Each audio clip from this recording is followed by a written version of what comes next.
দেখেছো, এটা তোমার জন্য কফি। ও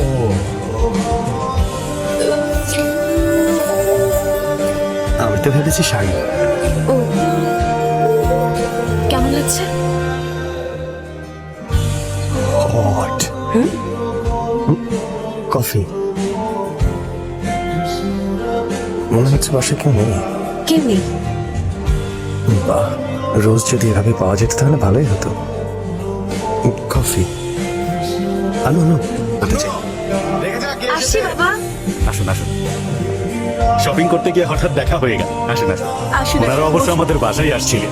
মেয়ে দেখতে অনেক সুন্দর। এসো মা, পাশে বসো। কবে থেকে বলছে বউকে দেখবো বউকে দেখবো। কার্তিকও তোমার সাথে কথা বলতে চেয়েছে, এর জন্য এক ঢিলে দুই পাখি মারতে এসেছি। ওকে ফোন দেই, কথা বলবে? হ্যাঁ, অবশ্যই করুন। হ্যালো। হ্যালো মা। হ্যালো। হ্যালো আন্নু, কেমন আছো? কোনো ব্যাপার না, তুমি ভিতরে গিয়ে কথা বলো। যাও। তারপর কি অবস্থা বিআই সাহেব, শপিং করা হয়ে গেছে? শপিং বলতে এঙ্গেজমেন্ট রিং কিনতে গিয়েছি, ও। কিন্তু ছেলের হাতে লাগবে কিনা সেটা বুঝতে পারছি না। কোনো সমস্যা নেই, আমরা ম্যানেজ করে নেব। এইভাবে কিভাবে ম্যানেজ হবে? ছোট বড় হলে তখন। একবার আপনার বন্ধুকে পরিয়ে দেখুন।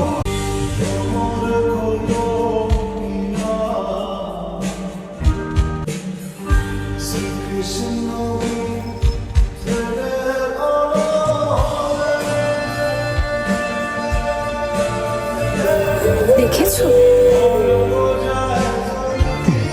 এটা তোমার জন্য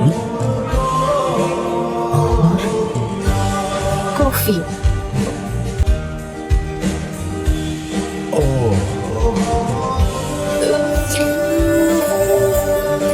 আমি তো ভেবেছি শাড়ি। ও, কেমন লাগছে? Hot coffee. মনে হচ্ছে বাসায় কেউ নেই। কেউ নেই? বাহ, রোজ যদি এভাবে পাওয়া যেত তাহলে ভালোই হতো। কফি আনো আনো। আসছি বাবা। আসুন আসুন। শপিং করতে গিয়ে হঠাৎ দেখা হয়ে গেল। আসুন আসুন। আসুন, ওনারা অবশ্য আমাদের বাসায় আসছিলেন। মেয়ে দেখতে অনেক সুন্দর। এসো মা, পাশে বসো। কবে থেকে বলছে বউকে দেখবো